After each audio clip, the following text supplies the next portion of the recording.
buenos días, son las 2 de la mañana, vamos saliendo en este momento de la ciudad de Villavicencio a la Reserva Natural Mururito. Más de 170 kilómetros, iniciamos esta travesía de liberación de fauna.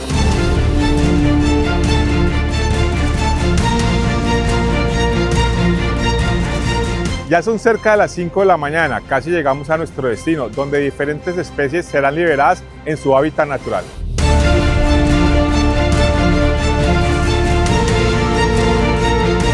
Detrás de cada liberación hay una historia, personas que no fueron indiferentes, que llamaron a tiempo, que confiaron en nosotros para rescatar y cuidar a estos seres en este lugar privilegiado, donde liberamos ocelotes, morrocos, zorros perrunos, saínos, güíos perdiceros y un aguilucho. Aquí los animales encontrarán las condiciones adecuadas para vivir libres, sin el riesgo ni el sufrimiento del cautiverio. Por eso es tan importante que cada ciudadano, cuando vea un animal silvestre fuera de su hábitat, lo reporte inmediatamente a Cormacarena. Este es el primer paso para proteger la biodiversidad y permitir que estos individuos puedan regresar sanos y salvos a la naturaleza.